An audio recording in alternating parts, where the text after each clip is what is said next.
In this lesson, you will learn to use scientific notation and significant digits. Now, scientific notation is a way to write very large or very small numbers. And as it's stated in the name, this is used primarily in science.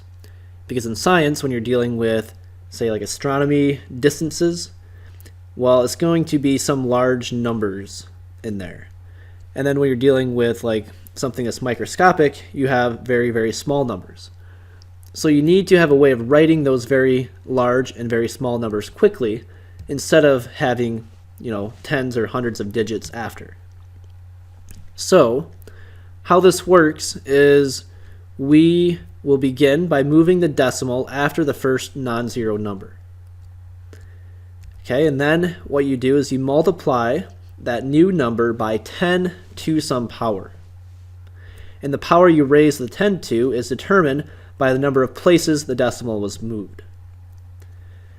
Now, we're going to walk you through several examples on how to use this. So first example, we have 3,427. And this number is not very large, but we can still write this in scientific notation. So as we said, we're going to move the decimal after the first non-zero number. So right here, the decimal is already after the 7. We're going to move it over here after the first non-zero number, which is going to be the 3. So we're moving the decimal over by the 3. And then notice how far the decimal is being moved. It's moving 1, 2, 3 places. So I have this as 3.427 times 10 to the third power because I'm moving it over 3 places. And it's going to be a positive third power as opposed to a negative third power because the number you started with is bigger than 1. So that would be my solution. Now I'm going to walk you through 4 more examples like this, and then I'm going to walk you through 5 examples where the number is smaller than 1. So next example, we have the number 172. So to write this in scientific notation, what I'm doing is I'm moving the decimal after the first non-zero number, which would be after the 1. So what I have is going to be 1.72 times, so 1.72 times 10 to some power. Well, what power is it? Well, I'm moving the decimal from 1 over 1, 2 places, so it's going to be times 10 to the second power. And that is my solution. Another example, we already have a decimal here, but we need to move it after the first non-zero number, which would be after the first 2 right there. So we have 2.22052 times 10 to some power. Well, what power do we raise it to? Well, we move the decimal over 1, 2, 3 places, so it's times 10 to the third power. And that is my solution. Another example, we have 625. We need to move the decimal after the first non-zero number, so after the 6, and then we now have 6.25 times 10 to some power. Well, we're moving the decimal over 1, 2 places, so this becomes 10 to the second power. And then one more, we have 49,603. So to write in scientific notation, moving the decimal place after the first non-zero number, which is going to be the 4. So it's going to become 4.9603 times 10 to some power. Well, we're going to raise it to 1, 2, 3, 4th power because we moved the decimal 4 places. So that is my solution for that next one. So these are all examples where you have the number bigger than 1. So 3,427 is bigger than 1. So each of these would have positive exponents. Now I'm going to show you 5 examples where the number is smaller than 1. So here we have 0.00584. And to make this into scientific notation, what I do is I'm moving the decimal after the first non-zero number. So the first non-zero number is this 5. So we're going to put the decimal right here after the 5. So this will become 5.84 times 10 to some power. Well, what power is it going to be? Well, I'm moving the decimal over 1, 2, 3 places, so it's times 10 to the third power. But because this number is smaller than 1, this will become a negative third power. And that is my solution for the first one. Second one, we need to move the decimal after the first non-zero number, which would be right here after the 9. So this will become 9.861 times 10 to some power. Well, the decimal is moving over one place, so I'm going to raise this to the first power. But this number is smaller than 1, so I need to raise it to the negative first power. And that is my solution. The next one, we need to move the decimal after the first non-zero number, so after the 7. So this becomes 7.5 times 10 to some power. And the decimal is moving over 1, 2 places, so this becomes 10 to the second power. But the number is smaller than 1, so it's going to be the negative second power. Next one, we have 0.00091. We need to move the decimal after the 9. And so now we have 9.1 times 10 to some power. Well, the decimal is moving over 1, 2, 3, 4 places, so it's going to be 10 to the fourth power, but it's the negative fourth power because this number is smaller than 1. And the next example, here we have 0.0769. I need to move the decimal after the 7. So this becomes 7.69 times 10 to some power. Well, the decimal is moving over 1, 2 places, so this becomes 10 to the second power, but it's a negative second power because this number is smaller than 1. Okay, so make sure you know how to write in scientific notation. It's just another way of writing the same thing, but with using the same format, and it's much quicker to write, especially when you have huge numbers or like extremely small numbers. This is much easier to work with. Now if you're asked to go the other direction, 6.534 times 10 to the fourth power, make sure you know how to go that way as well. So here all we're doing is we're multiplying by 10 to the fourth power.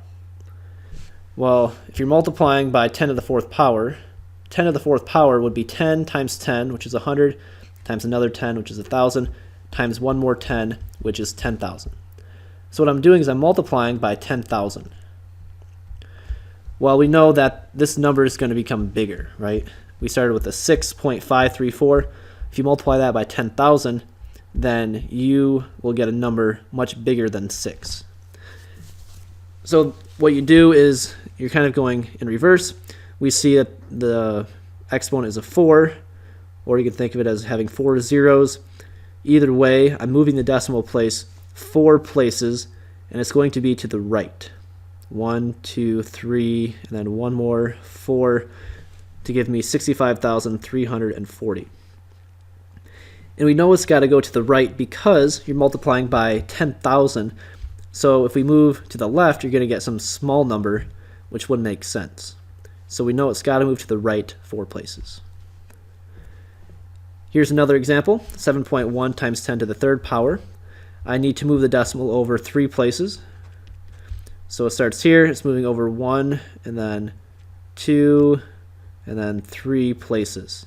That's going to give me 7,100. Now what if it was a negative exponent? Well, what we're doing is we're multiplying by 10 to the negative third, which remember is the same thing as saying 1 over 10 to the third, or we can think of 10 to the third as being 10 times 10 times 10, which would be 1,000. So what you're doing is you're taking 1.23, multiplying that by 1 over 1,000, or dividing by 1,000, same thing. So we know this is going to be much smaller than 1.23. So we know when you move the decimal place, you're going to move it to the left because that's going to be how to make the number smaller. So you're moving the decimal 3 places to the left, 3 places because of the 3 here. So I move it over 1, and then 2, one more, 3, to get 0.00123. One more example, we have here 5.2 times 10 to the negative 4th power. Here we have a negative exponent, which means the number is going to be getting smaller than 5.2. So moving the decimal over to the left 4 places. 1, then 2, 3, and then 4. So now we have 0.00052. Now, since we're on the topic of science with scientific notation, we're also going to discuss briefly the concept of significant digits. Now, the question is, what is significant digits? Well, what they are is digits that indicate the amount of precision in the data. So, for example, if you have some sort of measuring device that is measuring, let's say, volume, and you have a device that measures every tenth of a liter. So it goes by tenths. So you have 1/10, 2/10, 3/10. It's got tenths as the markings on this device. Well, what we need to do is we need to, in the data we collect, have a way to signify or show people how precise is the measuring device that we have. Because, using the same example, if our device only measures to the 10th place, but yet we give a measurement that is something like to the 10,000th place, like 1.34768, then we're kind of, in a sense, being sneaky or kind of lying about the data. We are implying that our device can measure more precise than it is, right? If, let's say, we measure something with 10th place and we had 1.43268 liters, and we report this assumes or implies that our device measures to this precision, when in reality, the only thing we know for sure is 1.4. Okay, we know it's 1.4, maybe a little more than 1.4. So if it rounds to the 10th, if the device measures to the 10th place right here, to the 4, and we know it's a little more than 4, we can include that 10th place plus one extra digit to kind of round or estimate that last digit. So significant digits contains all the certain digits and then one estimated digit. And it shows how precise the data is that we're collecting. So the question is, well, how do we determine, given a number, what are significant digits and what are not significant? Like, how do we interpret, numbers that are given to us to know, how precise the data is, and how do we report the data with the amount of precision that we have? So there's some rules to determine if something is considered significant. So we know that all non-zero numbers will always be significant. So for example, we see this table. If we have the number 23 being reported, then we know that we have two significant digits.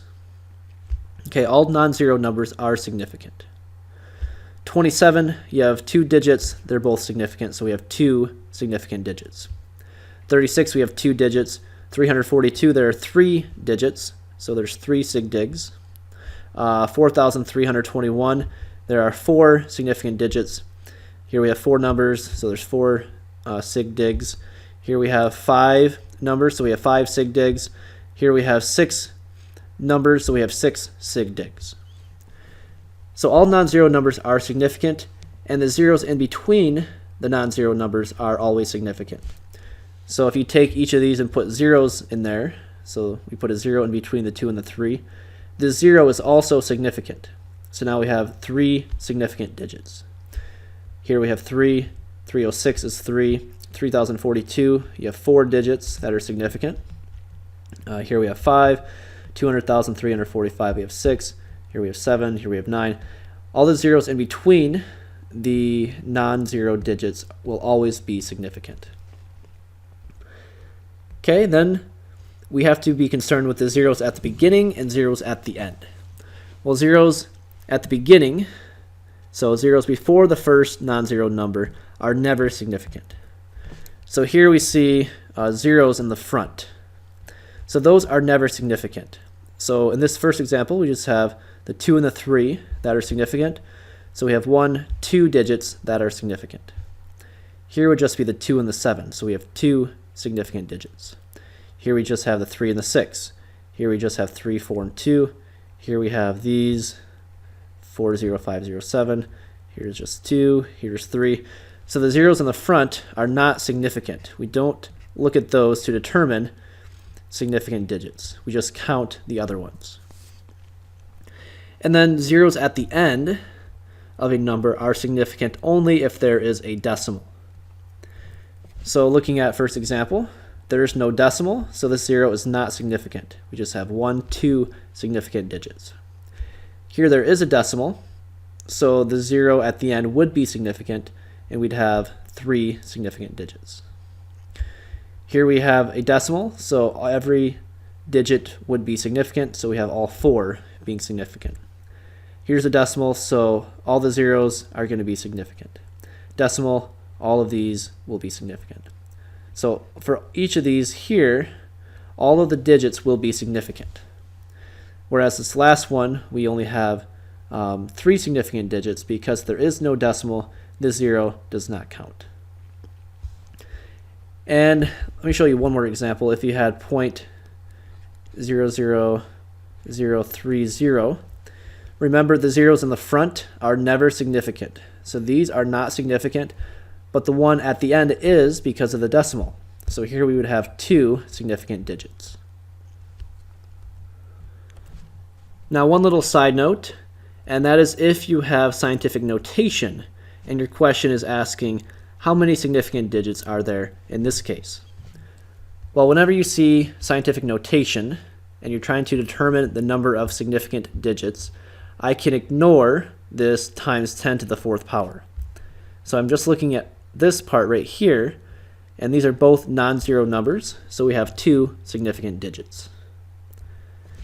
Here we have this that we can ignore, and we have a decimal, so the zeros at the end will count, so we have 1, 2 significant digits.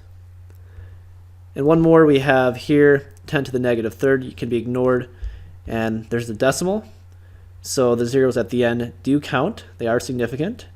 The 0 in the middle and between the 2 non-zero digits count as well. So for this one, we count every digit. We have 1, 2, 3, 4 significant digits. So in this lesson, we've learned scientific notation, and we also threw in the topic of significant digits. And that concludes our lesson for today. So we will see you next time.